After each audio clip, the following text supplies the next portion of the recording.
Hello friends.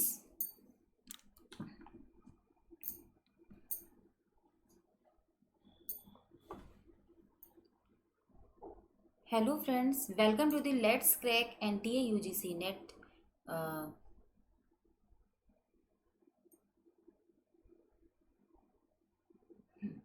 Hello friends, welcome to the let's crack NTA UGC NET exam with us and आप सभी लोगों का बहुत बहुत स्वागत है let's crack NTA UGC NET channel पर। तो दोस्तों, मैं Prerna Mishra, UGC NET qualified BA mathematics and economics और MA in economics. I was former assistant professor at PPN degree college, Kanpur university, and I have 3 year working experience. So friends, welcome to the let's crack NTA UGC NET with India's largest learning platform Unacademy पे। आप Unacademy के बारे में जल्दी से बात कर लेते हैं कि अगर आप अनअकैडमी को ज्वाइन करते हैं, ठीक है, अगर आप एक सेकेंड, अगर आप अनअकैडमी को ज्वाइन कर रहे हैं तो यहाँ पे आपको डेली की लाइव क्लासेस मिलेंगी जिसमें आप अपने एजुकेटर से चैट कर सकते हैं, ठीक है, उनसे क्वेश्चंस पूछ सकते हैं, अपनी सारी क्वेरीज को सॉल्व कर सकते हैं।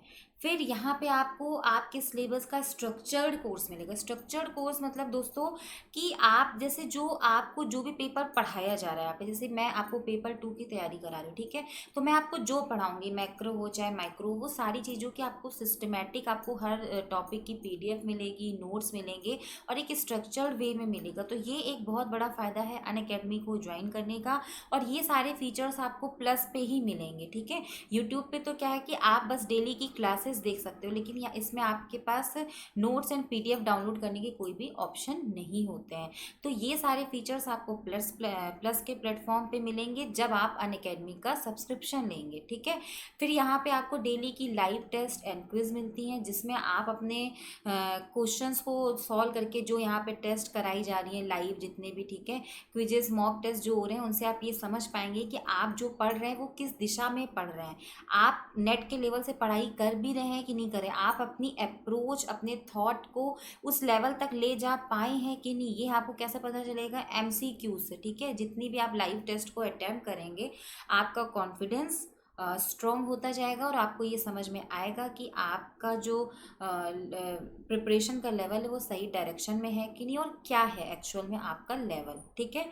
और अनलिमिटेड एक्सेस है ये सारी चीज़ें। जब एक बार आप सब्सक्रिप्शन ले लेते हैं तो आपके लिए चाहे वो पेपर 1 हो चाहे पेपर 2 है, सारी क्लास जितने टाइम तक का आपका सब्सक्रिप्शन होता है अनलिमिटेड होती है। आप दिन भर देख सकते हैं, आपका मन हो तो। आपके साथ कोई टाइम बाउंडेशन नहीं है। It means one subscription gets you access to all our live and recorded courses to watch from the comfort of any of your devices. Unacademy को इंस्टॉल करने के लिए अपने फ़ोन पे जाएं गूगल प्ले पे और अन अकेडमी का लर्निंग ऐप इंस्टॉल करें, ठीक है। उसमें आप डालेंगे एनटीए यूजीसी नेट। तो आप जैसा कि देख रहे हैं कि अगर आप 12 मंथ का सब्सक्रिप्शन लेते हैं तो आपकी फ़ीस होगी 11,550, और अगर आप 24 मंथ्स का लेते हैं तो आपकी होगी 16,800। बट अगर आप मेरा कोड PRERNA यूज़ करते हैं प्रेरणा, तो आपकी फ़ीस 12 मंथ की होगी आफ्टर 10% डिस्काउंट 10,395, और 24 मंथ्स की होगी 15,120। तो दोस्तों, अगर हम देखें फ़ीस के बारे में, अगर देखें कि हो सकता है कि बहुत सारे बच्चे ये सोच के सब्सक्रिप्शन ना लेते हो कि यार 24 मंथ्स की फ़ीस 15,120 है, मे भी बहुत लोगों को एक बहुत बड़ा अमाउंट लगता हो। लेकिन आप पहले तो ये देखिए कि 1 साल और 2 साल की फ़ीस में बहुत बड़ा डिफरेंस नहीं है, ठीक है। आप 1 साल की फ़ीस में एक्स्ट्रा 5,000 दे के आप 2 साल का पूरा सब्सक्रिप्शन ले सकते हैं। प्लस अगर आप इंडिविजुअली देखें तो आपकी 1 मंथ की फ़ीस कितनी पड़ रही है? ओनली 1890, मतलब 2,000 रुपये से भी कम रुपए में। आप अगर केवल ट्यूशन ही लेने चलेंगे ना, तो आपको ट्यूशन ही 2,000 रुपये से कम में कहीं नहीं मिलेगा 1 महीने का, ठीक है। तो आपको तो यहाँ पे नेट के लेवल की पढ़ाई मिल रही है 2,000 रुपये से भी कम में, 1890 में आपको ओनली। आप अगर देखें तो पर मंथ का आपका स्ट्रक्चर ओनली 1890 का है। आप खुद भी देखते होंगे, आपके घर में जो बच्चे होंगे, जो भी स्टूडेंट्स पढ़ाई कर रहे हैं, जिनके घर में अच्छा माहौल है पढ़ाई का, वो ये देखते होंगे कि अगर आप घर में किसी ट्यूटर को किसी भी चीज़ की कोचिंग के लिए रखते हैं तो उसकी फ़ीस किसी की भी 2 से 2,500 रुपये पर सब्जेक्ट है, वो भी पर सब्जेक्ट से भी उसमें भी वो इतना ले ले तो बहुत बड़ी बात है, ठीक है। तो आपको ये जो इतना बड़ा एग्ज़ाम है नेट, जिसमें आपको पेपर 1 एंड पेपर 2 दोनों की तैयारी कराई जा रही है, ओनली 1890 रुपीज़ पर मंथ, ठीक है। तो जब भी आप सब्सक्रिप्शन लें, प्रोसीड टू पे जाके मेरा कोड PRERNA प्रेरणा यूज़ करना ना भूलें, ठीक है। अब आज का जो हमारा टॉपिक है वो है थ्योरीज ऑफ इन्वेस्टमेंट। मैंने प्रीवियस जो क्लास ली थी उसमें मैंने आपको इन्वेस्टमेंट के बारे में पढ़ाया था कि इन्वेस्टमेंट क्या है, इन्वेस्टमेंट के टाइप क्या है, ठीक है। आज हम क्या बात करेंगे, आज हम थ्योरीज ऑफ इन्वेस्टमेंट के बारे में बात करेंगे। तो सबसे पहले इसके इंट्रोडक्शन पे आते हैं, क्योंकि मैं वैसे भी जब कोई चीज़ पढ़ाती हूँ तो मैं पहले इस चीज़ पे फोकस करती हूँ पढ़ाने के पहले कि आखिर ये चीज़ हम क्यों पढ़ते हैं, ठीक है। तो Keynesian theory is a product of the Great Depression of the 1930, not unlike most of the acts of Congress that govern the US financial market today. It was John Maynard Keynes' assertion that expenditure, meaning how much an economy spends on goods and services, is the key to economic stimulation. ठीक है। The Keynesian approach argues that investment is simply what capitalists do. Investment क्या है, is simply what capitalist do, यानी कि जो निवेशक हैं, जो पूंजीपति हैं, निवेशक भी नहीं, जो पूंजीपति हैं वो जो करना चाहते हैं, ठीक है, वो इन्वेस्टमेंट है। Every period workers consume and capitalist invest. कोई भी पीरियड हो, मैं आपको एक ये बहुत सिंपल लैंग्वेज में बताती हूँ, जैसा मैं आपको अभी तक सभी चीज़ों में बताती आई हूँ कि कीन्स जो मैंने अभी जैसे पिछले स्लाइड में बात की कि जो 1930 का ग्रेट डिप्रेशन आया था तभी कीन्स का उदय हुआ था, कीन्स की थ्योरी का उदय हुआ था, ठीक है। तो उस समय क्या था, उसके पहले तक अगर हम 1930 के बिफोर पीरियड की बात करें तो वो पीरियड किसका था, वो क्लासिकल पीरियड था। कीन्स अपने से पहले के टाइम के जितने भी इकोनॉमिस्ट हैं सबको क्लासिकल की कैटेगरी में रखते हैं, ठीक है। तो वो जितने भी इकोनॉमिस्ट थे उनका ये मानना था कि इकॉनमी में हमेशा फुल एम्प्लॉयमेंट लेवल एग्जिस्ट करता है, ठीक है। इन केस अगर फुल एम्प्लॉयमेंट लेवल नहीं है इकॉनमी में तो वो मार्केट मैकेनिज्म के थ्रू अपने आप शॉर्ट टर्म में वो जो भी प्रॉब्लम्स है वो दूर हो जाती हैं। मार्केट मैकेनिज्म में क्या होता है वो भी मैं आपको बता चुकी हूँ, ठीक है। तो यानी कि उनका कहने का मतलब क्या था कि supply is great, supply is equals to demand. लेकिन जो 1930 का जो ग्रेट डिप्रेशन आया तब क्या हुआ कि सप्लाई जो थी वो ग्रेटर देन डिमांड हो गई थी। ये भी मैंने आपको सारी चीज़ें बताई हैं, ये मैं फिर से आपको इसीलिए बताती हूँ कि आप भी चीज़ों को कनेक्ट कर पाओ, क्योंकि अगर मैं ये चीज़ ना बताते हुए आगे बढ़ूंगी तो आप समझ ही नहीं पाओगे टॉपिक को। इसलिए प्रॉपर कनेक्टिविटी बनाने के लिए मैं बार बार आपको वही चीज़ें बताती हूँ कि आप, हो सकता है 10 बार सुनने से आपको एक बार वो चीज़ें प्रॉपर समझ में आ जाए, ठीक है। तो उस टाइम पीरियड में जब कीन्स का उदय हुआ उन्होंने क्या देखा कि सप्लाई जो थी वो डिमांड से ज़्यादा थी, ठीक है। यानी कि इकॉनमी में क्या था, डिमांड की कमी हो रही थी। तो जो कीन्स थे उनके अकॉर्डिंग जो नेशनल इनकम थी, जो वाई है नेशनल आउटपुट या we can say national income is the function of N, उन्होंने ये बात बोली थी, ठीक है, कि जो नेशनल इनकम या आउटपुट है वो रोजगार का फलन है, नंबर ऑफ एम्प्लॉयमेंट का फंक्शन है। फिर उन्होंने बोला था कि जो नंबर ऑफ एम्प्लॉयमेंट है is the function of ED. ED that means effective demand, in Hindi we can say कि प्रभावपूर्ण मांग, ठीक है। तो अब जो प्रभावपूर्ण मांग है वो कहाँ पर डिसाइड होती है, जहाँ पे aggregate demand is equals to aggregate supply, ठीक है। मैं ये भी बता चुकी हूँ आपको कि एग्रीगेट सप्लाई शॉर्ट टर्म में कांस्टेंट होती है। उसके भी रीज़न उन्होंने कीन्स ने बताए थे कि जो सप्लाई है उसको हम शॉर्ट टर्म में इंक्रीज नहीं कर सकते हैं, बिकॉज उसके कई उन्होंने फैक्टर बताए थे, वो भी मैंने आपको बताया। तो इसका मतलब इकॉनमी का मेन कंपोनेंट क्या हुआ, एग्रीगेट डिमांड, ठीक है। तो जो ये एग्रीगेट डिमांड है जिसको हम हिंदी में समस्त मांग बोलते हैं, इसके दो कंपोनेंट क्या है, कंजप्शन एंड इन्वेस्टमेंट, ये भी मैंने आपको बताया। अब कंजप्शन एंड इन्वेस्टमेंट, तो कंजप्शन के बारे में मैं आपको पूरी तरह से पढ़ा चुकी हूँ, ठीक है, कि what is consumption, what is type of consumption and what is theory of consumption. Consumption के बारे में मैंने आपको पढ़ाया, उसके जो सब्जेक्टिव एंड ऑब्जेक्टिव जो अप्रोच है, जो उसके फैक्टर हैं जिस वजह से कंजप्शन को हम शॉर्ट टर्म में इंक्रीज नहीं कर सकते हैं, वो भी मैंने आपको बताया है, ठीक है। उसके बाद मैंने जो थ्योरीज ऑफ कंजप्शन थी, जो सारे इकोनॉमिस्ट की अप्रोच थी कंजप्शन को लेकर के, चाहे वो जॉन मेनर्ड कीन्स की हो, ठीक है, चाहे वो जेम्स ड्यूसनबरी की हो, चाहे वो मिल्टन फ्रीडमैन की परमानेंट हाइपोथेसिस हो, ये सब चीज़ें मैंने आपको बताई, और जिसमें मैंने आपको प्रॉपर बताया कि कंजप्शन को हम शॉर्ट टर्म में बढ़ा नहीं सकते हैं, इसलिए इकॉनमी में जो एग्रीगेट डिमांड है वो किस पर डिपेंड कर रही है, इन्वेस्टमेंट पे डिपेंड कर रही है, जिस वजह से हम इन्वेस्टमेंट के बारे में पढ़ते हैं, बिकॉज इन्वेस्टमेंट का एक बहुत बड़ा रोल होता है इकॉनमी में नेशनल इनकम को डिसाइड करने में, ठीक है। तो what is investment and what's the type of investment, ये मैंने आपको अपनी लास्ट क्लास में बताया था। आज की क्लास में हम बात करेंगे थ्योरीज ऑफ इन्वेस्टमेंट की, जिसमें मैंने आपको ये सारी चीज़ों का इंट्रो दिया कि कीन्स ने, अब यहाँ पे जो ये बात आ रही जो मैंने आपको बताई कि Keynes approach argues that investment is simply what capitalist do, investment actual में क्या है, जो पूंजीपति करना चाहते हैं। Every period workers consume and capitalist invest, ये भी मैंने आपको बताया था कि according to Keynes saving is not equals to investment, because उन्होंने ये बोला कि जो सेविंग करने वाले लोग हैं, ठीक है, और जो इन्वेस्ट करने वाले लोग हैं वो सेम नहीं होते हैं, इसलिए saving is does not equals to investment. उनका सेविंग एक अलग वर्ग करता है और इन्वेस्टमेंट, क्योंकि अगर हम सेविंग कर रहे हैं तो ज़रूरी नहीं कि हम इन्वेस्ट कर रहे हैं, हो सकता है हम अपने पर्सनल यूज़ के लिए सेविंग कर रहे हो कि फ्यूचर एक्सपेक्टेशन को लेकर के कि फ्यूचर में कहीं प्रॉब्लम ना आए, हम उस वजह से सेविंग कर रहे हो, ठीक है। तो उन्होंने बोला कि ज़रूरी नहीं कि जो इंसान सेव कर रहा है वो इन्वेस्ट करे, ठीक है। तो एक तरह से उन्होंने बोल दिया कि सेविंग करने वाला वर्ग अलग होता है और इन्वेस्ट करने वाला वर्ग अलग होता है। इस वजह से जो गैप आता है सेविंग एंड इन्वेस्टमेंट, जैसा कि जो क्लासिकल बोलते थे कि सेविंग और इन्वेस्टमेंट में कोई गैप नहीं होता है, जितनी सेविंग होती है वो इमीडिएट इन्वेस्ट हो जाती है। तो कीन्स ने क्या बोला था कि हो सकता है सेविंग इन्वेस्ट हो और हो सकता है कि सेविंग इन्वेस्ट ना हो, जिसका मैंने आपको अभी रीज़न बताया कि उनके अकॉर्डिंग उन दोनों के वर्ग अलग होते हैं, ठीक है।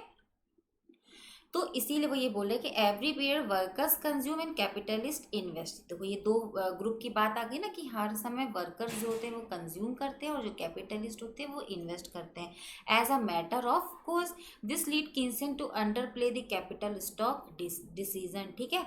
This does not mean that Keynesian ignore the fact that investment is defined as a change in capital stock. Rather, they believe that the main decision is the investment decision. The capital stock just follow from the investment pattern rather than being an important thing that needs to be optimally decided upon beforehand. ठीक है।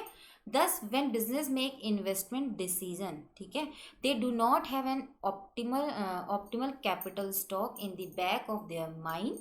They are more concerned as to what is the optimal amount of investment for some particular period. For Keynesian, then optimal investment not about optimal adjustment but rather about optimal behavior, ठीक है। ये सारी चीज़ें मैं आपको अभी proper explain करूँगी, ठीक है।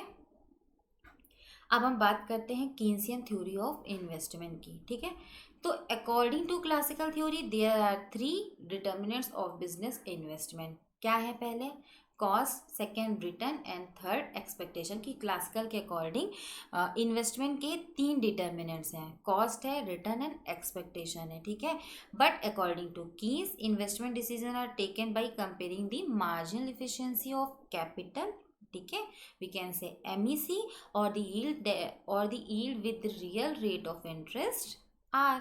So long as the MEC is greater than R, new investment in plant, equipment and machinery will take place. मतलब जैसे जैसे अगर MEC जो है हमारी वो रेट ऑफ इंटरेस्ट से ज़्यादा है तो न्यू इन्वेस्टमेंट होंगे, मशीनरी वगैरह खरीदी जाएंगी, ठीक है।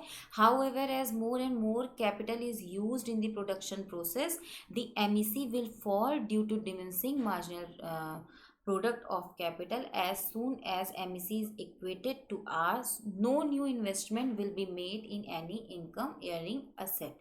अब मैं आपको ये सारी चीज़ें प्रॉपर समझाती हूँ जिससे कि आप लोग कंफ्यूज ना हो, ठीक है।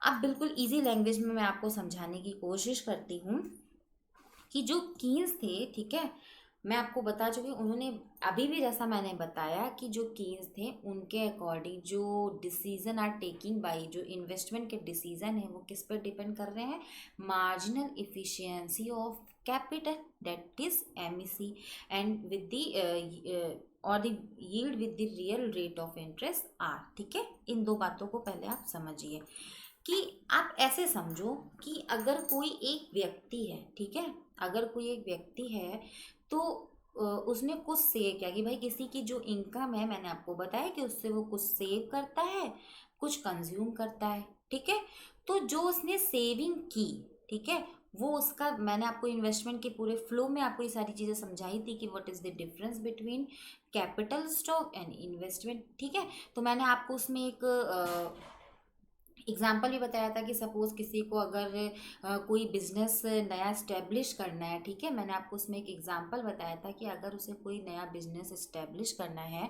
तो उसके पास जो सेविंग है, जो पैसे हैं, वो यूज़ करेगा। तो वो जो पैसे हैं उसके, वो क्या होंगे, वो कैपिटल होगी उसकी। ठीक है, तो कैपिटल, ठीक है, उस कैपिटल को वो क्या करेगा, इन्वेस्ट करेगा। ठीक है, उस कैपिटल को जब उस बिजनेस में लगाएगा, दैट इज कॉल्ड इन्वेस्टमेंट। तो उस कैपिटल को उसने इन्वेस्ट किया, तो उस इन्वेस्टमेंट के बिहाफ में उसे क्या हुआ, प्रॉफिट और इनकम। ठीक है, तो ये मैंने आपको प्रोसेस समझाया था। तो वही चीज़ यहाँ पे है कि जब अगर कोई एक व्यक्ति है, उसने कुछ पैसे जो सेव किए, तो उसके पास दो ऑप्शन होते हैं। उसमें से दूसरा ऑप्शन भी मैंने आपको बताया था कि एक वो ये भी कर सकता है कि वो क्या करे कि जो उसने सेविंग की है उसको वो किसी को दूसरे को ब्याज पे दे दे और उस ब्याज से वो हर महीने इनकम करता रहे। ये भी उसके एम हो सकते हैं। ठीक है, तो वही बात कीन्स ने बोली कि अगर कोई एक व्यक्ति है, उसने कुछ पैसे सेव किए हैं, तो उसके उस सेविंग से प्रॉफिट कमाने के उसके पास दो तरीके हैं। एक, या तो वो अपना पैसा किसी चीज़ में इन्वेस्ट करे, ठीक है, किसी भी बिजनेस में, किसी भी मशीन में वो इन्वेस्ट करे। दूसरा क्या है कि वो उस पैसे को किसी दूसरे को उधार दे दे, जिसके बिहाफ में वो उससे इनकम जनरेट कर सके। ठीक है, कि भाई ब्याज पे दूसरों को पैसा उधार दिया तो उससे हमें मंथली इनकम मिलेगी। अब क्या करेगा जो बिजनेसमैन होगा या जो व्यक्ति है, वो क्या करेगा, वो कंपैरिजन करेगा। क्या करेगा, वो कंपैरिजन करेगा। ठीक है, वो कैसे करेगा कि अगर उसे लगता है, जैसे कि उसने अगर किसी, उसे लगता है कि वो उसने अगर जो उसके पास जो पैसे थे, अगर उसने किसी चीज़ में से उसको इन्वेस्ट किया, किसी मशीन में इन्वेस्ट किया, तो उसको प्रॉफिट कितना मिल रहा है, वी कैन से हम अगर माने कि मान लो उससे 80% प्रॉफिट मिल रहा है। ठीक है, अब अगर वो उसी पैसे को किसी को ब्याज में उधार देता है, ठीक है, तो उसको मान लो 60% मिल रहा है। तो यानी कि जब वो मशीन में इन्वेस्ट कर रहा है, मशीन में अगर वो पैसे लगा रहा है या किसी बिजनेस को स्टैब्लिश कर रहा है, तो उसमें प्रॉफिट एक्सपेक्टेशन ज़्यादा है। मतलब उसमें वो देख रहा है कि रेट ऑफ रिटर्न जो है वो ज़्यादा मिल रहा है, 80% मिल रहा है। और अगर उसी पैसे को किसी दूसरे को वो ब्याज पे उधार दे रहा है, तो रेट ऑफ रिटर्न कम है। ठीक है, तो वो किस पे इन्वेस्ट करेगा, वो मशीन में इन्वेस्ट करेगा। भाई जिस चीज़ में उसे ज़्यादा प्रॉफिट मिलेगा वो उस चीज़ में इन्वेस्ट करेगा। अब एक बात और भी यहाँ इंपॉर्टेंट पॉइंट है कि वो जो व्यक्ति है, अगर आप एक नॉर्मल सी बात समझना कि अगर वो व्यक्ति जो बिजनेस इस्टेब्लिश करना चाह रहा था, ठीक है, वो अगर मशीन लगा रहा है, जैसा कि मैंने बताया कि उसको मशीन में प्रॉफिट मिल रहा है, तो वो मशीन में इन्वेस्ट करेगा। बट अगर वो मशीन में जो इन्वेस्ट कर रहा है, अगर उसमें वो अपनी सेविंग के पैसे ना लगा करके दूसरों से पैसे उधार लेके अगर वो इन्वेस्ट करता है, तो अब वो दूसरों से उधार ले रहा है। क्या कर रहा है, वो दूसरों से उधार ले रहा है। तो जब वो दूसरों से उधार ले रहा है, तो यानी कि वो ब्याज पे कर रहा है, रेट ऑफ इंटरेस्ट पे कर रहा है। ठीक है, इंटरेस्ट पे कर रहा है। ठीक है, तो अब तो और भी ज़्यादा ज़रूरी है कि वो एमईसी सॉरी रेट, जो उसके प्रॉफिट एक्सपेक्टेशन है, ठीक है, उसको वो रेट ऑफ इंटरेस्ट से कंपैरिजन करें। अब अगर उसको मार्जिनल इफिशियंसी ऑफ कैपिटल, अगर उसको लगेगा कि रेट ऑफ इंटरेस्ट से ज़्यादा है, तो वो इन्वेस्टर जो व्यक्ति है वो उस मशीन में इन्वेस्ट करेगा, क्योंकि उसको जो एक्सपेक्टेशन है कि इस चीज़ के इन्वेस्टमेंट से जो हमें जो ज़्यादा प्रॉफिट मिल रहा है, जैसा मैंने आपको बताया कि उसको उसमें 80% मिल रहा था और रेट ऑफ इंटरेस्ट 60% थी, तो फिर वो ईजिली दूसरों से पैसा उधार ले लेगा क्योंकि उसको प्रॉफिट होगा। बट अगर यही कम होता उससे, तो अब वो दूसरों से उधार लेकर के चूंकि कर रहा है और रेट ऑफ इंटरेस्ट जो है वो ज़्यादा है और जो मार्जिनल इफिशियंसी ऑफ कैपिटल है वो कम है, तो उसको लॉस होगा। तो वो पैसा ना तो उधार लेगा, ठीक है, और ना वो इन्वेस्ट करेगा। ठीक है। इसलिए so long as the MEC is greater than R, new investment in plant equipment and machinery will take place. मतलब जो न्यू इन्वेस्टमेंट होगा वो प्लांट इक्विपमेंट मशीनरी में होगा। जब कब? जब MEC is greater than R, ठीक है। However, as more and more capital is used in the production process, the MEC will fall due to diminishing marginal product of capital, ठीक है। As soon as MEC is equated to R, no new investment will be made in any income earning asset। देखो इसका मतलब ये हुआ कि आप जब स्टार्टिंग में इन्वेस्ट कर रहे हो, ठीक है, मान लो आपकी एमईसी, जब आपने देखा कि आपकी मार्जिनल इफिशिएंसी ऑफ कैपिटल ज़्यादा है, ठीक है, आपको उस चीज़ में, उस मशीन में, उस इक्विपमेंट में आपको प्रॉफिट लग रहा है। बट जब आप उसमें ज़्यादा इन्वेस्ट करोगे, ठीक है, ज़्यादा जब उस मशीन में इन्वेस्ट करते जाओगे तो MEC will fall due to diminishing marginal product of capital, ठीक है। तो एमईसी क्या होगी? गिरना शुरू होगी। कब तक? अब एक जो व्यक्ति है वो कब तक उस चीज़ को मतलब वो बियर करेगा? जब तक वो इन्वेस्ट करता रहेगा, जब तक एमईसी रेट ऑफ इंटरेस्ट के इक्वल नहीं हो जाती। As soon as MEC is equated to R, no new investment will be made in any income earning asset. कि जब वो एमईसी जो है, जो पूंजी की सीमांत उत्पादकता है, वो जब रेट ऑफ इंटरेस्ट के बराबर होगी, जब तक ज़्यादा थी वो इन्वेस्टमेंट कर रहा था, ठीक है, ज़्यादा मान लो एक गैप था इक्वलिटी और ग्रेटर देन में, तो जब तक वो इक्वलिटी के लेवल पे नहीं आनी तब तक उसको प्रॉफिट है। एटलीस्ट अगर वो इक्वल भी है तो भी उसको लॉस नहीं है, ठीक है। वो जितने रुपए में उधार ले रहा है उतना उसको प्रॉफिट अर्न हो जा रहा है, ठीक है, तो वो करेगा। But as soon as MEC is equated to R, जब वो उसके इक्वल हो जाएगी, फिर भी अगर वो इन्वेस्ट करता रहेगा तो फिर क्या होगा? वो उससे कम होनी शुरू हो जाएगी, यानी कि एमईसी क्या हो जाएगी? लेस देन आर होनी शुरू हो जाएगी। So new investment will be made in any income earning asset, ठीक है। अब बात करते हैं कि भाई ये जो एमईसी है ये है क्या? मार्जिनल इफिशियंसी ऑफ कैपिटल क्या है? मार्जिनल इफिशियंसी ऑफ कैपिटल को समझने के पहले जो मैंने आपको जो जितने पॉइंट बताए, ठीक है, कि एमईसी मतलब कि वो एमईसी और रेट ऑफ इंटरेस्ट में जो एक रिलेशन था जो मैंने आपको बताया, ठीक है, तो उसमें एक चीज़ ये भी समझ में आती है कि कि जो रेट ऑफ इंटरेस्ट है उसकी तुलना में जब तक एमईसी ज़्यादा है, ठीक है, तो निवेश निर्धारित करने में उस चीज़ का अधिक महत्वपूर्ण स्थान है। इसका कारण क्या है? इसका कारण ये है, एक तरह से मतलब ये कहना चाह रहे हैं कि जो इन्वेस्टमेंट है, ठीक है, इन्वेस्टमेंट के जो दो फैक्टर हैं जो मैंने आपको बताया कि MEC and the second is rate of interest, तो इन दोनों में सबसे ज़्यादा इम्पॉर्टेंट क्या है? एमईसी है कि रेट ऑफ इंटरेस्ट है? तो इस चीज़ को हमेशा ध्यान में रखिएगा कि जो रेट ऑफ इंटरेस्ट है वो क्या होता है? वो बहुत जल्दी जल्दी चेंज नहीं होता है, ठीक है। रेट ऑफ इंटरेस्ट जो ट्रेंड में होता है वो मेंटेन रहता है काफ़ी लॉन्ग टाइम तक, ठीक है। बट एमईसी जो होती है, जो उसको एक एक्सपेक्टेशन है प्रॉफिट की, रिटर्न्स की, वो क्या होती है? वो चेंज हो सकती है अकॉर्डिंग टू डिमांड, ठीक है, क्योंकि because it's depend on demand. वो कैसे? कि जब कोई भी निवेश हम करते हैं तो उसके बढ़ने में या घटने में समस्त मांग का बहुत बड़ा रोल होता है। जैसा मैंने आपको बताया कि जो समस्त मांग है वो निवेश पर डिपेंड करती, तो उसमें समस्त मांग यानी एग्रीगेट डिमांड का बहुत बड़ा रोल होता है। अब मान लो कि अब ये क्यों रोल होता है? क्योंकि हम लोगों ने पढ़ा ना कि इकोनॉमी में फ्लक्चुएशंस होते हैं, जिसको हम क्या कहते हैं? ट्रेड साइकिल या बिजनेस साइकिल। तो उसमें क्या होता है कि कभी बूम की कंडीशन आती है, ठीक है, कभी मंदी की कंडीशन आती है, कभी प्रॉस्पेरिटी आती है, कभी मंदी आती है। अब आप सोचो कि अगर देश में मंदी तेजी की स्थिति है, मान लो अगर देश में समृद्धि है, ठीक है, प्रॉस्पेरिटी है, तो क्या होगा कि मतलब वस्तुओं की डिमांड हो रही है, ठीक है, लोग डिमांड कर रहे हैं, उनके पास पैसा है इसलिए वो डिमांड कर रहे हैं क्योंकि प्रॉस्पेरिटी की कंडीशन है। तो लोग जब डिमांड कर रहे हैं तो क्या होगा? इन्वेस्टर क्या होंगे? मैंने आपको बताया था ना, इंड्यूस्ड होते हैं, प्रेरित होते हैं। जब किसी चीज़ की मांग हो रही है तो वो इंड्यूस्ड होंगे, प्रेरित होंगे, वो इन्वेस्टमेंट को बढ़ाएंगे। तो इन्वेस्टमेंट क्या होंगे? कि इंस्पायर होंगे बिकॉज ऑफ प्रॉस्पेरिटी, कि अगर देश में समस्त मांग है, एग्रीगेट डिमांड है, तो इन्वेस्टर इंड्यूस होंगे क्योंकि उन्हें लगेगा कि उन्हें प्रॉफिट अच्छा फ्यूचर में होने वाला है।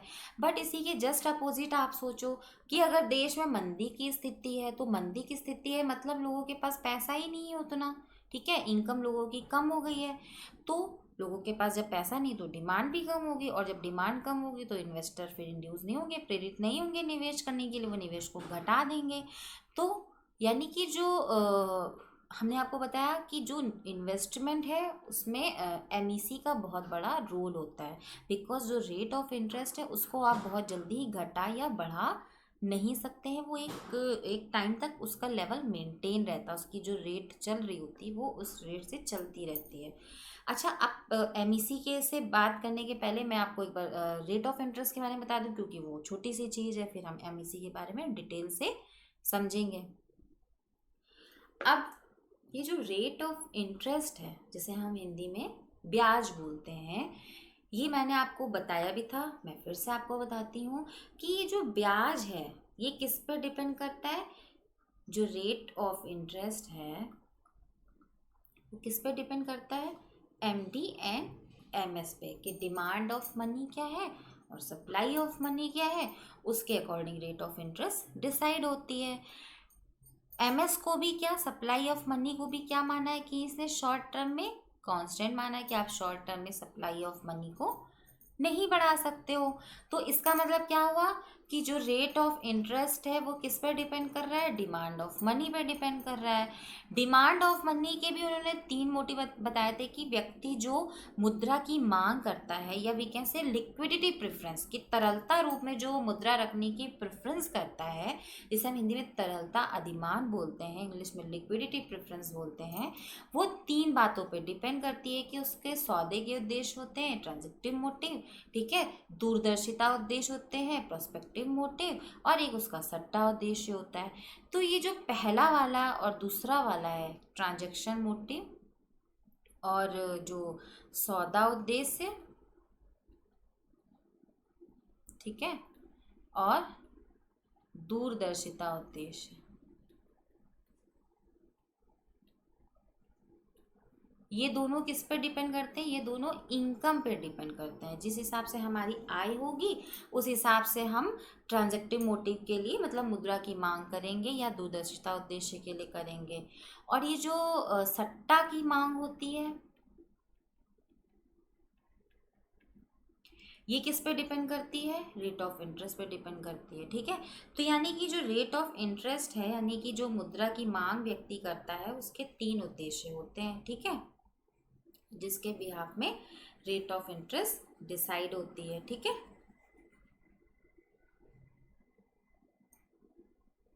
अब हम बात करेंगे एमईसी के बारे में। हाँ, यहाँ एक बात और समझना जरूरी है कि व्यक्ति की, अब रेट ऑफ इंटरेस्ट में ये तो बताना ही भूल गई आपको, कि व्यक्ति की जितनी लिक्विडिटी प्रेफरेंस होगी, ठीक है, वो जितना कैश मनी अपने पास रखना चाहेगा उतनी रेट ऑफ इंटरेस्ट क्या होगी, हाई होगी, ठीक है। और जितना वो क्या कहते हैं जितना वो कम रखना चाहेगा उतनी रेट ऑफ इंटरेस्ट कम होगी, ठीक है। तो यानी कि नकदी अधिमान जितना अधिक होगा ब्याज की दर उतनी ही ऊंची होगी, और नकदी अधिमान तथा आय दी हुई होने पर मुद्रा की पूर्ति जितनी अधिक होगी ब्याज की दर उतनी ही कम होगी। इसका मतलब जैसे जैसे सप्लाई ऑफ मनी बढ़ती है तो हम क्या देखते हैं कि रेट ऑफ इंटरेस्ट कम होना शुरू होता है। भाई जो जिस चीज़ की अधिकता होगी उस चीज़ की वैल्यू कम होगी। तो वैल्यू यहाँ पे मनी की किससे हम देख रहे हैं, रेट ऑफ इंटरेस्ट से देख रहे हैं। तो जब सप्लाई ऑफ मनी बढ़ रही है तो वैल्यू ऑफ मनी कम हो रही है, जब सप्लाई ऑफ मनी कम हो रही है तो वैल्यू ऑफ मनी बढ़ रही है, ठीक है। अब हम बात करते हैं मार्जिनल इफिशियंसी ऑफ कैपिटल की।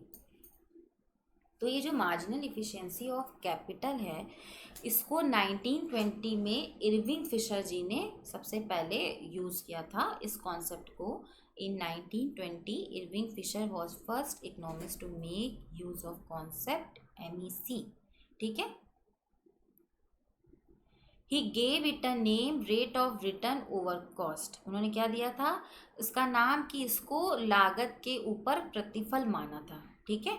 In simple word MEC means expected rate of profitability of new investment. MEC मतलब एक सिंपल वर्ड में क्या हुआ कि अगर कोई इन्वेस्टमेंट कर रहे हैं तो उसमें प्रॉफिट का एक्सपेक्टेड रेट क्या है, ठीक है। It's calculation depends upon 2 factors. पहला क्या है, amount of profit, expected by investing one more unit of capital and the cost of capital. ठीक है, cost of capital asset क्या है? MEC can also be calculated by deducting its cost from total asset. ठीक है, अब इसको आप ऐसे समझिए कि एक एग्जांपल के थ्रू कि suppose the price of machine is 30,000. आप उस मशीन को जिसकी कीमत 30,000 है, उसकी हमें क्या मानिए कि उसकी जीवन अवधि, उस मशीन की जो ड्यूरेशन है लाइफ की, वो क्या है, 10 ईयर्स है. Expected income during this period is क्या हो जाएगी, 60,000 हो जाएगी. कि 60,000 एक्सपेक्ट कर रहा है वो कि वो जो 30,000 रुपये की मशीन खरीद रहा है जिसकी लाइफ 10 साल है, उसने उस मशीन से एक्सपेक्ट क्या किया है कि एक्सपेक्टेड इनकम उसकी क्या है, 60,000 है. अब कैलकुलेट करेंगे टोटल प्रॉफिट ऑफ मशीन क्या हो जाएगा, 60,000 माइनस 30,000 इज इक्वल टू 30,000. यानी कि उसका जो टोटल प्रॉफिट है मशीन का वो क्या होगा, 30,000 होगा. ठीक है, एवरेज प्रॉफिट पर ईयर क्या होगा, 30,000 डिवाइडेड बाई 10, बिकॉज उसने क्या बात कही थी कि ड्यूरेशन ऑफ लाइफ क्या है, 10 ईयर है. तो एवरेज प्रॉफिट पर ईयर क्या हुआ, 30,000 डिवाइडेड बाई 10, यानी कि 3,000 उसका पर ईयर का एक एवरेज प्रॉफिट है. अब हम मार्जिनल इफिशियंसी ऑफ कैपिटल निकालेंगे. तो मार्जिनल इफिशियंसी ऑफ कैपिटल क्या हो गया, 3,000 डिवाइडेड बाई 30,000 इंटू 10. तो इसका आंसर क्या है, 10% उसकी मार्जिनल इफिशियंसी ऑफ कैपिटल है कि 10% उसको ये लग रहा है कि हमें इस दर से हमें लाभ मिलेगा. ठीक है, 10% उसको उस चीज़ में प्रॉफिट समझ में आएगा. ठीक है, तो ये उसकी MEC होगी. अब अगर हम MEC को एक सिंपल वर्ड में भी समझे तो हम ऐसे भी समझ सकते हैं कि MEC का मतलब क्या, कि जब हम कहीं पे भी निवेश करते हैं. ठीक है, अगर आप बहुत इजी लैंग्वेज में उसको समझे तो इसको ऐसे समझ सकते हैं कि MEC मतलब जब हम किसी भी चीज़ में निवेश करते हैं, ठीक है, कोई न्यू इन्वेस्टमेंट करते हैं या कोई भी न्यू मशीन खरीद रहे होते हैं, तो हम ये सोचते हैं कि हमारे एक्सपेक्टेड प्रॉफिट क्या होंगे. हम क्या सोचते हैं कि हमारे एक्सपेक्टेड प्रॉफिट क्या होंगे. ठीक है, तो इसका मतलब क्या हो गया, MEC मतलब एक्सपेक्टेड रेट ऑफ प्रॉफिट. जैसा अभी मैंने आपको बताया कि जो मार्जिनल इफिशियंसी ऑफ कैपिटल है वो क्या है, एक्सपेक्टेड रेट ऑफ प्रॉफिटेबिलिटी है कि हमें नेट रिटर्न क्या मिल रहा है. अगर हम किसी चीज़ में इन्वेस्टमेंट, जैसे ये 30,000 रुपये की जो मशीन खरीद रहा था जिसकी 10 ईयर उसकी जीवन अवधि थी, तो उस टाइम पीरियड में उसको 60,000 जो मिल रहा था, तो नेट प्रॉफिट अगर देखें तो उसको क्या मिला, एवरेज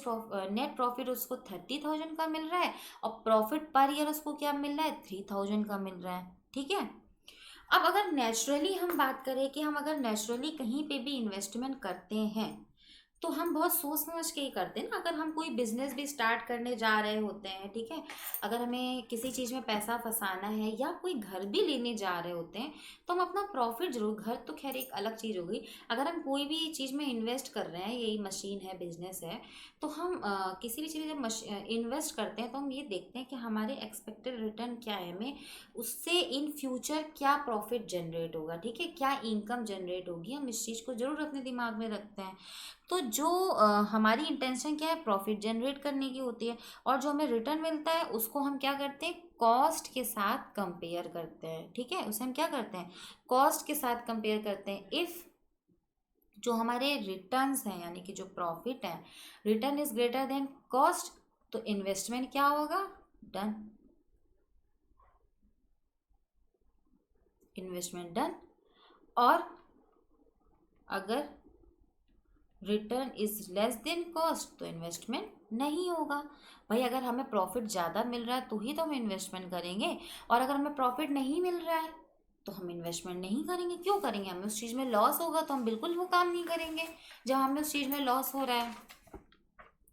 तो क्या मतलब हुआ कि MEC means expected rate of return on investment at particular time. क्या हुआ, MEC means expected rate of return on investment at particular time. इसको हम हमेशा रेट ऑफ इंटरेस्ट के साथ कंपेयर करते हैं. ठीक है, अभी थोड़ा सा और मैं आपको समझा दूँ ये सारी चीज़ें.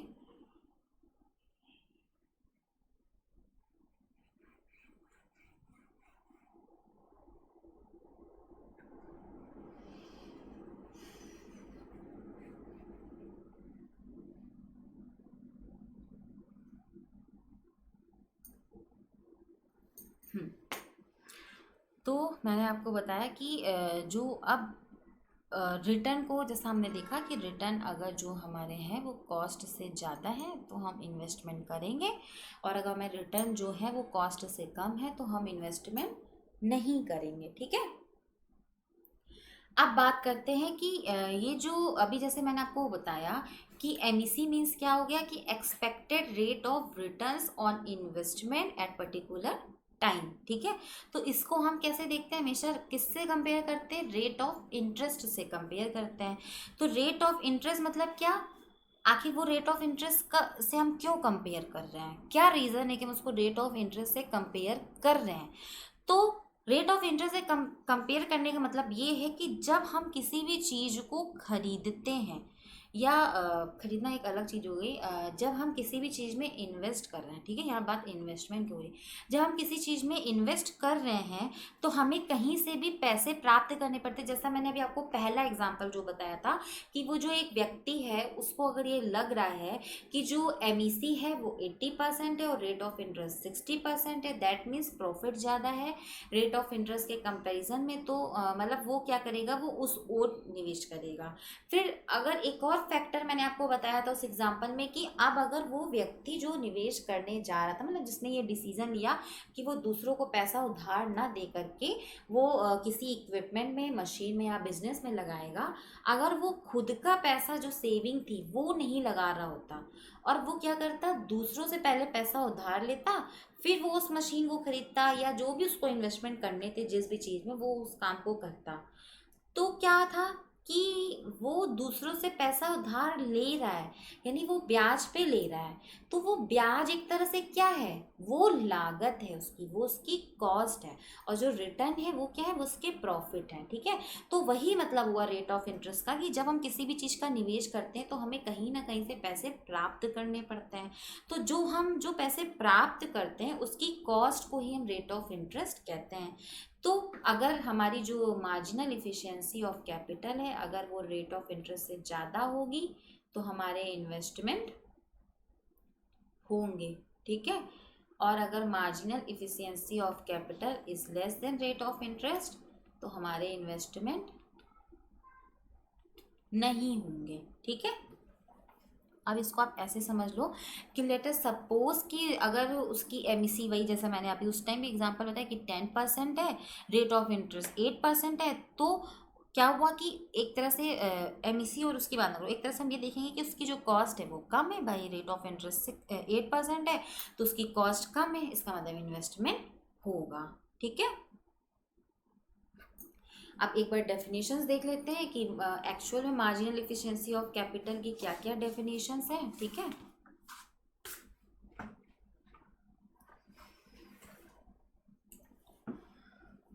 हाँ, तो ये जो मार्जिनल इफिशिएंसी ऑफ कैपिटल है, इन दी वर्ड्स ऑफ कुरिहारा, ठीक है, MEC is the ratio between the prospective yield of additional capital goods and their supply prices. MEC क्या है, MEC is the ratio between the prospective yield of additional capital goods and their supply prices, की मतलब वो जो machine है उसकी पूर्ति कीमत क्या, मतलब एमईसी क्या एक रेशियो है कि उसको जो संभावित लाभ हो रहे हैं और उस कैपिटल गुड्स का सप्लाई प्राइस, उसकी पूर्ति कीमत क्या है, वो मशीन हमें कितने रुपए में मिल रही है, उसके रेशियो पे वो डिपेंड करता है। ठीक है। In the words of W.C. Peterson, the rate of return over cost relates the expected yield of a capital goods to its supply price. It is a relationship that Keynes called MEC. The rate of return over cost related the expected yield of a capital goods to its supply. It is the relationship that Keynes called MEC. जैसे Keynes ने क्या बोला, MEC बोला है। ठीक है। अब सबसे पहले तो हाँ, अब हम प्रोस्पेक्टिव यील्ड के बारे में बात करते हैं कि जो डिटर्मिनेंट्स हैं मार्जिनल इफिशिएंसी ऑफ कैपिटल के वो क्या है। दो होते हैं, जैसा कि मैंने आपको बताया कि प्रोस्पेक्टिव यील्ड और सप्लाई प्राइस। ठीक है। अब प्रोस्पेक्टिव यील्ड मतलब कि it is the aggregate net return expected from it during its whole life. ठीक है। With rise in price prospective yield increases and with the fall in price it decreases. मतलब जो prospective yield it is the aggregate net return expected from it during its whole life, ठीक है। With rise in price prospective yield increase and with the fall in price it's decrease. मतलब जैसे माना इसको आप ऐसे समझिए, जैसे माना हमने कोई एक मशीन खरीदी है, ठीक है, मशीन लगाई है या खरीदी है, तो इसमें क्या बोल रहा है कि net return expected from it during its whole life. जैसे अभी हमने आपको जो पिछला एग्जांपल बताया कि उसने 30,000 रुपए की मशीन खरीदी थी जिसकी लाइफ 10 साल थी, तो उसको जो नेट प्रॉफिट हो रहा था इस उसकी होल लाइफ में वो कितना था, वो उसका 30,000 निकल रहा था, ठीक है। और जो पर ईयर का प्रॉफिट था वो 3,000 निकल रहा था, ठीक है। तो it is the aggregate net return expected from its during its whole life, ठीक है। और with rise in price prospective yield increases, मतलब जैसे जैसे कीमतों में वृद्धि होती है prospective yield increases and with the fall in price it decreases. अब इसको आप ऐसे समझिए कि जैसे हमने माना कोई मशीन लगाई है, तो उस मशीन से हमें हर साल कितना इनकम का इनफ्लो मिलेगा, मतलब हमें उससे कितना प्रॉफिट मिलेगा। तो जो प्रोस्पेक्टिव यील्ड का मतलब हुआ कि जो हमें आज निवेश करना है, ठीक है। प्रोस्पेक्टिव यील्ड का मतलब क्या हुआ कि जो हमें आज निवेश करना है या जो हम नया बिजनेस खोल रहे हैं उससे हमें इन फ्यूचर क्या प्रॉफिट मिलेगा। आज हम जो इन्वेस्ट कर रहे हैं, प्रोस्पेक्टिव यील्ड वी कैन से, आज हम जो पैसा लगा रहे हैं, आज हम जो इन्वेस्टमेंट कर रहे हैं उससे हमें फ्यूचर में क्या इनकम मिलने वाली है, वो होते हैं हमारे प्रोस्पेक्टिव यील्ड के। जैसे उस व्यक्ति ने जो मशीन खरीदी थी तो उसने क्या देखा था कि हमें फ्यूचर में से क्या प्रॉफिट मिलेगा, ठीक है। फ्यूचर मतलब कि अब वो ये सोच रहा है कि उसे हर साल इससे क्या इनकम उसकी जनरेट होने वाली है। तो हमें उससे इन फ्यूचर क्या टोटल प्रॉफिट मिल रहा है, मतलब हमारा कितना पैसा जनरेट हो रहा है, मीन्स उस मशीन की पूरी लाइफ के अंदर उसको नेट रिटर्न क्या मिलेगा। ये क्या है, ये उसकी प्रोस्पेक्टिव यील्ड है, ठीक है। इसको भी आप ऐसे समझ सकते हैं कि जैसे हमने माना कि जैसे हमने माना कि कोई मशीन है, ठीक है, तो उसका प्राइस क्या है, let us suppose price of the machine, ठीक है, क्या है 40,000 है, ठीक है। कोई मशीन है उसकी कीमत क्या है 40,000 है। हमने माना कि वो मशीन 10 साल तक चलेगी, यानी 10 ईयर्स क्या है उसकी होल लाइफ है। कोई एक मशीन है जिसकी कीमत 40,000 है, 10 साल उसकी लाइफ है, तो वो हमें 10 साल तक हम जो 10 साल उसकी लाइफ है तो हम उसमें एक्सपेक्ट कर रहे हैं, हमारी एक्सपेक्टेशन क्या है कि ये जो 40,000 की मशीन है 10 साल जो उसकी ज़िंदगी है ये हमें कितना प्रॉफिट देगी, 60,000 हमें देगी प्रॉफिट, ठीक है। तो प्रॉफिट इक्वल्स टू क्या हुआ, मतलब टोटल रेवेन्यू वो 60,000 देगी, तो प्रॉफिट क्या हुआ 60,000 माइनस 40,000, ठीक है। तो प्रॉफिट हमारा क्या हो गया 20,000, ये हमारा प्रॉफिट निकला है। अब जैसा मैंने पिछले एग्जांपल में भी बताया था कि प्रॉफिट पर ईयर उसका क्या होगा, तो 10 साल चूंकि उसकी होल लाइफ है तो हमने इसके जो प्रॉफिट आया उसको हमने 10 से डिवाइड कर दिया, तो हमारा क्या आया 2,000 उसको पर ईयर प्रॉफिट होगा, यानी कि एक ईयर में उस मशीन से उसको लाभ जो मिल रहा है वो 2,000 रुपये का मिल रहा है। अब अगर हमें उसके रेट ऑफ रिटर्न देख रहे हैं, ठीक है,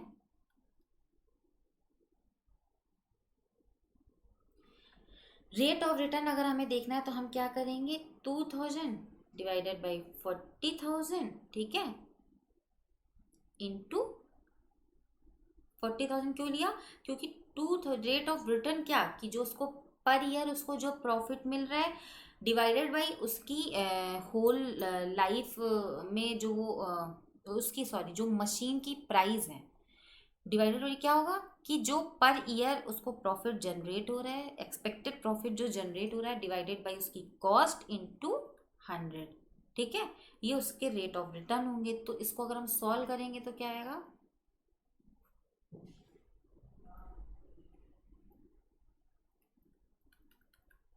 5%, ठीक है। 5% क्या होगा उसका एक्सपेक्टेड रेट ऑफ प्रॉफिट होगा, ठीक है।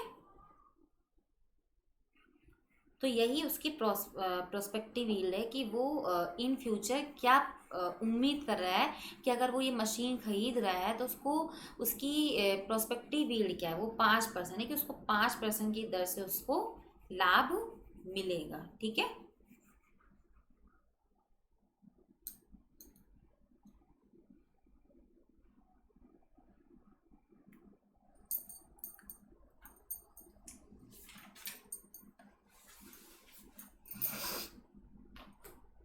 अब हम बात करते हैं सप्लाई प्राइस के बारे में। तो सप्लाई प्राइस क्या है? It is the cost of producing a new asset of that kind, not the supply price of an existing asset. It is also called replacement cost. मतलब कि जब अगर कोई जो इन्वेस्टर है, अगर वो कोई मशीन खरीद रहा है तो वो क्या देखेगा कि उस मशीन से उसको प्रॉफिट क्या है, एक्सपेक्टेड प्रॉफिट क्या है, और वो मशीन उसको कितने रुपए में मिल रही है। तो वो मशीन उसको जितने रुपए में, वो जो पूंजी स्टॉक है या वो जो मशीन है, वो उसको जितने रुपए में मिल रही होगी वो क्या होगी, वो उसकी सप्लाई प्राइस यानी कि पूर्ति कीमत होगी। कि मतलब जितना रुपया अथवा कीमत किसी पूंजी पदार्थ को खरीदने के लिए देनी पड़ती है उसे हम क्या कहते हैं? पूर्ति कीमत कहते हैं। ठीक है। एक पूंजी पदार्थ अथवा परिसंपत्ति कई वर्ष तक उत्पादन करने अथवा आय कमाने के लिए प्रयोग की जा सकती है। इसलिए उद्यमकर्ता को उस पूंजी परिसंपत्ति से उसकी समस्त जीवन अवधि में कितनी आय होगी का इसका अनुमान लगाना पड़ता है। ठीक है। और ये जो सप्लाई प्राइस है इसको हम रिप्लेसमेंट कॉस्ट यानी हिंदी में क्या बोलते हैं? प्रतिस्थापन लागत भी बोलते हैं। ठीक है। इसको हम प्रतिस्थापन लागत भी बोलते हैं।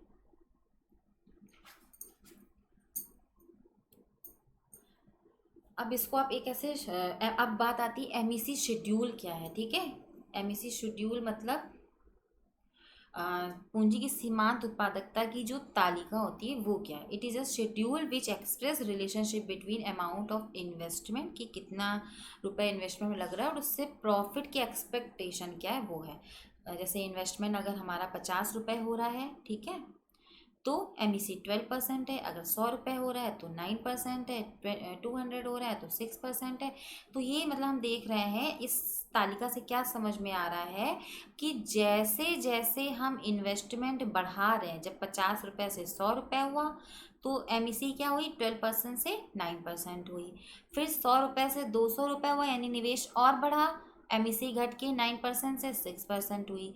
200 रुपीज़ से 400 रुपीज़ हुआ, एमईसी और घट गई, 6% से 5% हो गई। और बढ़ा इन्वेस्टमेंट तो एमईसी 2% हो गई। अब बात आती है कि आखिर ये क्यों घट रही है।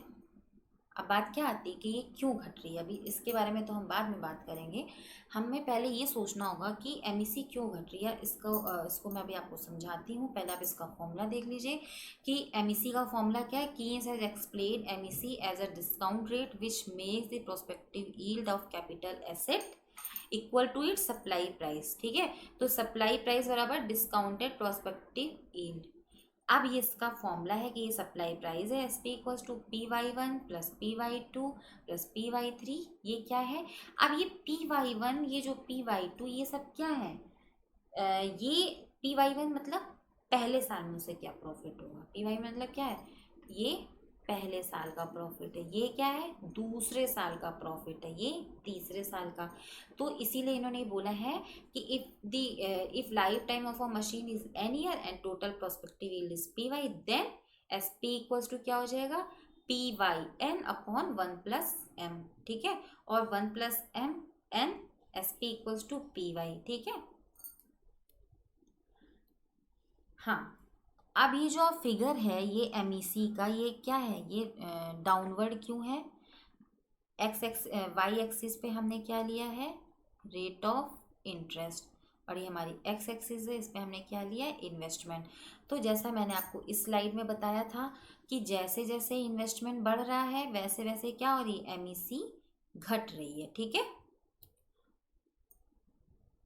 तो जैसा कि हम देख रहे हैं कि जब हमारा जो इन्वेस्टमेंट इतना था तो रेट ऑफ इंटरेस्ट, जब OM था इन्वेस्टमेंट तो रेट ऑफ इंटरेस्ट R था, जब इन्वेस्टमेंट और बढ़ा तो रेट ऑफ इंटरेस्ट क्या हो गया, घट गया, जिस वजह से ये जो MI कर्व है, मार्जिन इफिशिएंसी ऑफ कैपिटल का, ये क्या होता है, सॉरी इन्वेस्टमेंट का, ये क्या होता है, डाउनवर्ड होता है। ठीक है, अब बात आती है कि इसके क्या कारण हैं गिरने के, कि causes of declining in MEC, जो मैंने अभी आपको बताया था कि मैं आगे बताऊंगी। पहला कारण है reduction in selling price. When more investment is made in production of commodities, supply of commodity tends to increase. As a result, its prevailing market price begins to fall. In this way, prospective yield also fall. Consequently, MEC of capital begins to decline.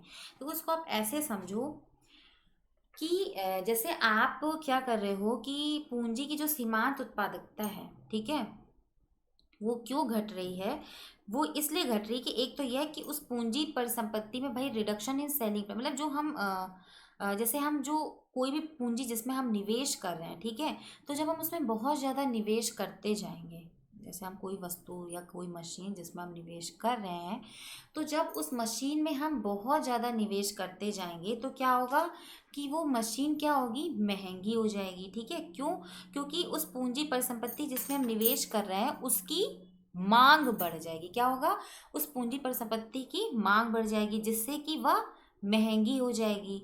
तो क्या होगा, उसकी supply price जो है वो बढ़ जाएगी। ठीक है, दूसरी ओर क्या होगा कि जब सप्लाई प्राइस बढ़ जाएगा तो जैसा कि increase in cost of production, कि जो हम जिस वस्तु में, मतलब जिस पूंजी परिसंपत्ति में हम निवेश कर रहे हैं, तो अब जिस चीज़ में बहुत ज़्यादा इन्वेस्टमेंट होगा तो यानी कि उस चीज़ की डिमांड हो रही है। ठीक है, तो उस चीज़ को आप खरीद रहे हो, उस मशीन को आप खरीद रहे हो, तो जब ज़्यादा लोग उस मशीन को खरीद रहे हैं तो उस मशीन की या उस पूंजी परिसंपत्ति की जो कॉस्ट है वो क्या होगी, इंक्रीज करेगी, increase in cost of production, क्योंकि उसकी डिमांड ज़्यादा, डिमांड लॉ क्या कहता है कि जिस चीज़ की डिमांड ज़्यादा हो रही है उसकी कीमत बढ़ रही है। ठीक है, तो जब आप उस चीज़ की बहुत ज़्यादा डिमांड कर रहे हो तो उसके प्राइजेस एकदम से अप हो जाएंगे, increase in cost of production. अब जब उसकी पूर्ति कीमत बढ़ जाएगी, ठीक है, दूसरी ओर क्या है कि आप उस चीज़ को बहुत ज़्यादा खरीद रहे हो। ठीक है, तो यानी आप क्या कर रहे हो कि उस जिस मशीन में आप इन्वेस्ट कर रहे हो उससे रिलेटेड जो कमोडिटी प्रोड्यूस हो रही है वो क्या होगी, वो मार्केट में बहुत ज़्यादा हो जाएगी, क्योंकि आपने वो मशीन बहुत ज़्यादा परचेज कर ली है, और उस मशीन को आपने बहुत ज़्यादा परचेज कर लिया, उसमें आपने बहुत ज़्यादा इन्वेस्टमेंट कर लिया, जिस वजह से उस मशीन के रेट तो बढ़ रहे हैं, बट एक तरफ उस मशीन से जो प्रोडक्शन हो रहा है वो मार्केट में बहुत ज़्यादा हो गया है। अब जब प्रोडक्शन बहुत ज़्यादा हो गया है तो उस कमोडिटी के प्राइस क्या होंगे, वो गिरने शुरू होंगे, रिडक्शन इन सेलिंग प्राइस की। When more investment is made in production of commodity, supply of commodity tends to increase. क्या बोल रहा है ये कि जो सप्लाई है उस कमोडिटी की वो क्या होगी, वो बढ़ेगी। As a result its prevailing market price begin to fall, कि वो ये सोच रहा था कि उसको प्रॉफिट गेन होगा इन फ्यूचर, वो क्या सोच रहा था कि उसको लगा कि इस चीज़ में एक्सपेक्टेड रेट ऑफ प्रॉफिट ज़्यादा है, डेट मीन्स उसकी MEC ज़्यादा है, जिस वजह से उसने उस पूंजी पर संपत्ति में बहुत ज़्यादा निवेश किया। ठीक है, जब बहुत ज़्यादा निवेश किया तो क्या हुआ कि increase in cost of production, कि भाई वो मशीन महंगी हो गई। अब वो मशीन महंगी हो गई है, ऊपर से आपने उसमें बहुत ज़्यादा पैसा लगा लिया है, आपने बहुत ज़्यादा खर्चा कर दिया, आपने बहुत ज़्यादा क्वांटिटी में वो मशीन में इन्वेस्ट कर लिया है, खरीद लिया है, तो वो मशीन जिस कमोडिटी का प्रोडक्शन कर रही थी, more investment is made in production of commodity, supply of commodity tends to increase, वो वस्तु मार्केट में बहुत ज़्यादा बढ़ जाएगी। अब जब वो वस्तु बहुत ज़्यादा मार्केट में बढ़ जाएगी तो क्या होगा कि अब जिस चीज़ की सप्लाई ज़्यादा होगी तो उसकी क्या होगी, उसकी डिमांड कम होने लगेगी, क्योंकि वो बहुत ज़्यादा मार्केट में अवेलेबल है, तो लोग क्या करेंगे, उसको कम खरीदेंगे, जिस वजह से उसके क्या होंगे, रेट गिरना शुरू करेंगे। As a result its prevailing market price begins to fall, कि उसके रेट गिरना शुरू करेंगे। तो अब एक तरफ तो आप ये सोच रहे थे कि आपको प्रॉफिट प्रोस्पेक्टिव यील्ड, आपकी MEC क्या है, वो ज़्यादा है। ठीक है, अब दूसरी तरफ क्या हो रहा है कि आपने बहुत ज़्यादा पैसा लगा लिया और उस चीज़ की कीमतें गिर रही हैं, यानी कि MEC क्या हो रही है, आपकी मार्जिनल इफिशियंसी ऑफ कैपिटल क्या हो रही है, डिक्लाइन करना शुरू हो रही है, because increase in cost of production and reduction in selling price. ठीक है, तो ज़्यादा निवेश किया, वस्तु ज़्यादा उत्पादित हो गई, उसकी मांग कम हो गई, उसके रेट कम हो गए। अब बात करते हैं डिमिनिशिंग प्रोडक्टिविटी की। As a result of increase in capital stock, principle of diminishing productivity begins to operate. ये ज़्यादा कैपिटल स्टॉक बढ़ेगा तो जाहिर सी बात है डिमिनिशिंग प्रोडक्टिविटी वहाँ पे अप्लाई होनी शुरू होगी। Use of every additional unit of, भाई जैसे डिमिनिशिंग प्रोडक्टिविटी भी कैसे कि सीमांत उपयोगिता ह्रास नियम हम पढ़ते हैं ना, कि जिस चीज़ जब जब आप किसी वस्तु का उपयोग करते हो तो हम लोग क्या पढ़ते हैं, सीमांत उपयोगिता जो ह्रास नियम होता है उसमें कि अगली जो उसकी यूनिट होती है वो कम सेटिस्फेक्शन हमें देती है, ठीक है। तो principle of diminishing productivity begins to operate use of every additional unit of capital is followed by diminishing physical production, thus prospective yield and MEC fall despite price remaining constant, ठीक है। as a result of increase in capital stock, principle of diminishing productivity begins to operate. Use of every additional unit of capital is followed by diminishing physical production, thus prospective yield and MEC fall despite price remaining constant, ठीक है।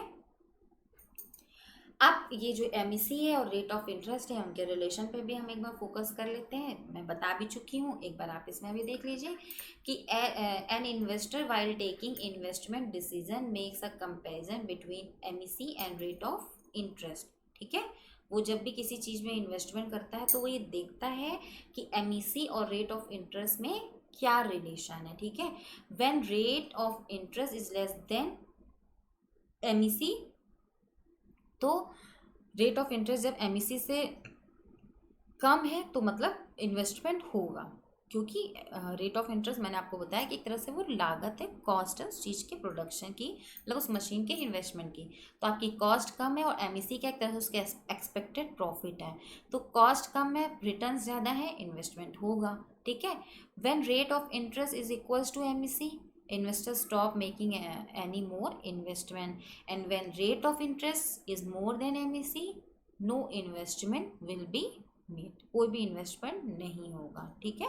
कब? जब when rate of interest is more than MEC, ठीक है, तो no investment will be made।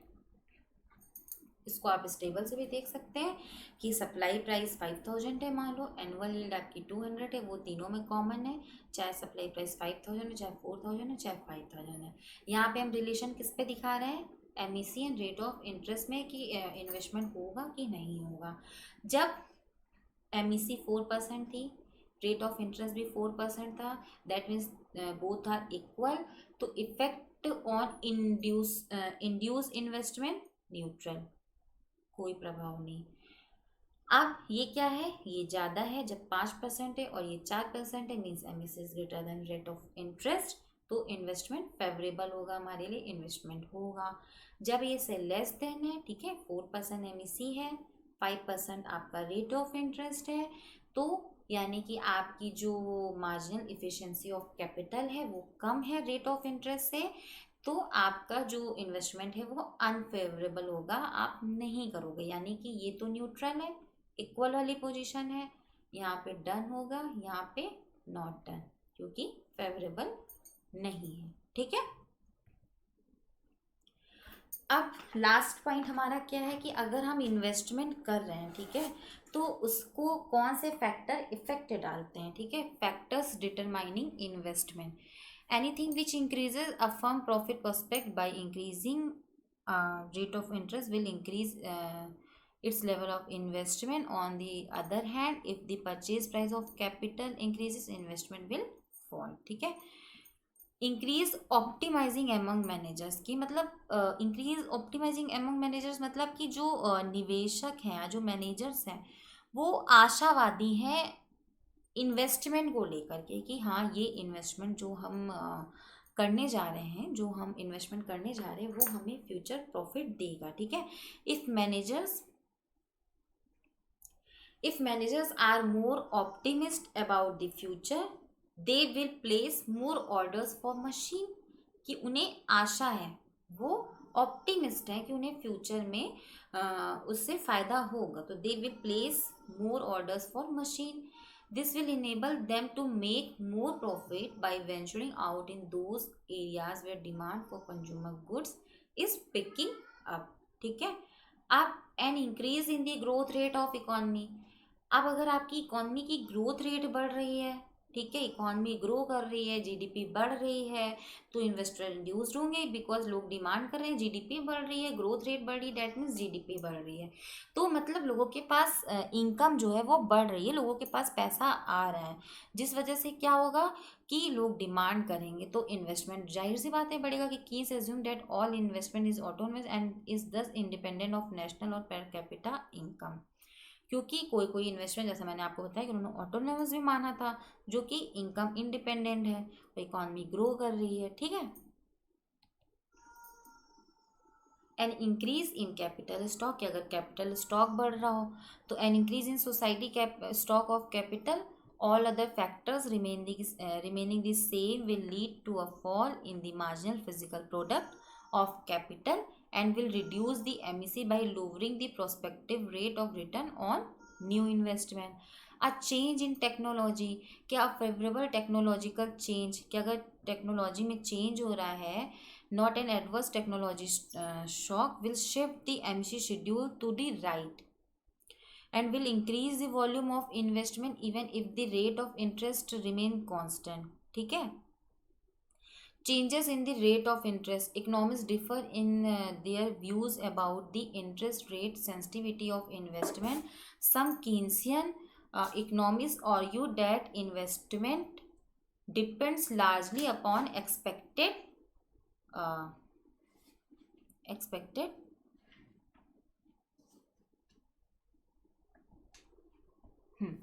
economically differ in their view about the interest rate sensitivity of investments. Some Keynesian economists argued that investment depends largely upon expected return and it's not very interest rate sensitive, so that even large changes in interest rates have little effect upon investment, ठीक है। The marginal efficiency of capital curve being very steep, कि उसका जो कर होता है वो बहुत फ्लैटर हो जाता है, क्या हो जाता है, बहुत फ्लैटर हो जाता है। अब इस चीज़ को मैं आपको थोड़ा सा अच्छे से समझाने की कोशिश करती हूँ कि ये एक्चुअल में क्या है। कि वो ये बोल रहे हैं कि अ चेंज इन टेक्नोलॉजी और change in the rate of interest, मतलब एक तरह से वो बात कर रहे हैं profit expectation and change in investment की, ठीक है। इसको हम ऐसे समझ सकते हैं।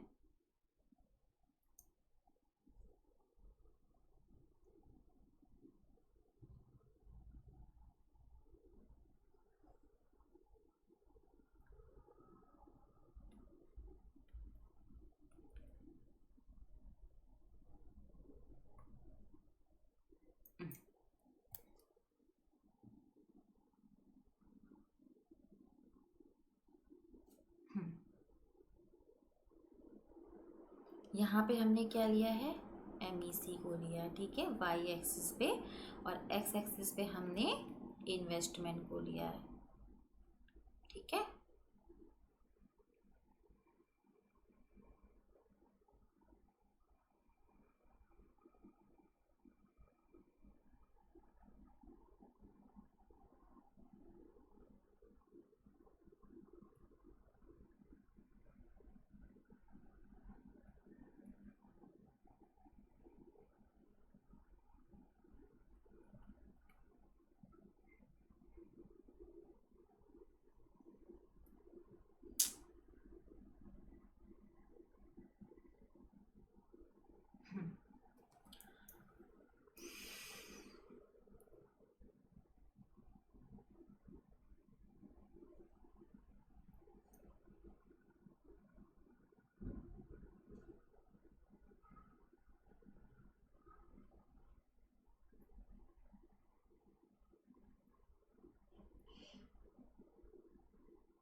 ये थोड़ा तिरछा मिर्चा हुआ है।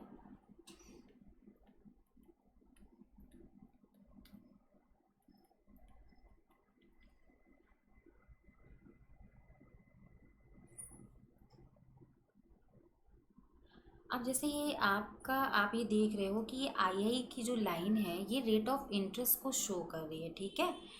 अब हम क्या देख रहे हैं कि जैसे आपसे, आप इसको ऐसे समझें कि जब पूंजी की सीमांत जो उत्पादकता है, जो मार्जिनल इफिशिएंसी ऑफ कैपिटल है, वो एक और तो पूंजी की लागत या जो सप्लाई प्राइस ऑफ कैपिटल है उस पर डिपेंड करती है, दूसरी तरफ वो प्रोस्पेक्टिव यील्ड पे डिपेंड करती है। तो अब हम ये सोचें कि जैसे मान लो ये एक लेवल है ओ आई का, ठीक है, ओ आई इन्वेस्टमेंट का लेवल है जिसमें उसका जो रेट ऑफ इंटरेस्ट आई आई ये पैरेलल है, ठीक है। तो उसकी जो एम ई सी है वो एम ई सी कर्व है, जैसा कि हम देख रहे हैं, ठीक है। अब हमने माना कि क्या हुआ कि जो लाभ जो आशंसाएं हैं, ठीक है, वो अगर चेंज हो रही हैं, जैसे लाभ की आशंसाओं में परिवर्तन जैसे जैसे होता है, प्रोस्पेक्टिव यील्ड में जो चेंजमेंट होता है, वैसे वैसे हमारे एमईसी कर्व जो होते हैं वो शिफ्ट होते हैं उसी सेम रेट ऑफ इंटरेस्ट पे। आपकी रेट ऑफ इंटरेस्ट सेम है लेकिन एमईसी कर्व शिफ्ट होते हैं। तो वो कैसे होते हैं कि जैसे हमने माना कि युद्ध छिड़ गया है, युद्ध वगैरह की कोई वॉर की कंडीशन आ गई है, तो क्या होगा कि लोग वस्तुओं की मांग को बढ़ा देंगे, ठीक है। तो जब लोग डिमांड करेंगे, जब वॉर की सिचुएशन आ गई, लोग डिमांड कर रहे हैं, तो क्या होगा कि एग्रीगेट डिमांड बढ़ी तो इन्वेस्टमेंट बढ़ेगा। तो जब इन्वेस्टमेंट बढ़ेगा तो आपका ये इन्वेस्टमेंट बढ़ा और एमईसी कर क्या हो गया, अपवर्ड शिफ्ट हो गया, एमईसी से एमईसी डैश हो गया। और इसी जगह अगर किसी चीज़ की मांग कम हो गई तो क्या होगा, निवेशक जो होंगे वो अपने निवेश घटा देंगे, तो क्या हो जाएगा, एमईसी कर लेफ्ट साइड में शिफ्ट हो जाएगा, जो कि हम देख रहे हैं कि एमईसी से एमईसी डबल डैश हो गया है, ठीक है। तो एक तरह से ये इसके टेक्नोलॉजी है, वॉर सिचुएशन है, रेट ऑफ इंटरेस्ट है, जैसा मैंने आपको बताया कि economics differ in their view about the interest rate sensitivity of investment. Some Keynes and economics argue that investment depends largely upon expected return and is not very interest rate sensitive. इसीलिए हमने यहाँ पे rate of interest में कोई changement नहीं किया, क्योंकि उन्होंने क्या बोला था कि मेन जो इकोनॉमिक्स जो कुछ थे वो क्या कहते थे कि एमईसी में जल्दी चेंजमेंट होता है, रेट ऑफ इंटरेस्ट तो कांस्टेंट रहता है एक पर्टिकुलर टाइम में। So that even large changes in interest rate have little effect upon investment. अगर बहुत बड़ा चेंजमेंट होगा भी रेट ऑफ इंटरेस्ट पे तो वो एमईसी पे कम इफेक्ट डालता है। इसीलिए जो marginal efficiency of capital curve होता है वो वेरी स्टीप, वो थोड़ा सा चपटा होता है, ठीक है। तो ये हमारा आज का टॉपिक था, थ्योरीज ऑफ इन्वेस्टमेंट। तो चूँकि मैं कल लाइव क्लास आप लोगों की नहीं ले पाई थी, जिस वजह से मेरा इंटरनेट की प्रॉब्लम थी, तो मैंने इस टॉपिक की आपको मैं रिकॉर्डिंग भेजूँगी, वीडियो की रिकॉर्डिंग। तो आप लोगों के जो भी क्वेरी हो, डाउट हो, आप मेरे से पूछ सकते हैं, ठीक है। तो अब मिलेंगे लाइव क्लास में नए टॉपिक के साथ। तब तक के लिए आप लोगों को मेरा प्यार भरा नमस्कार, बाय बाय।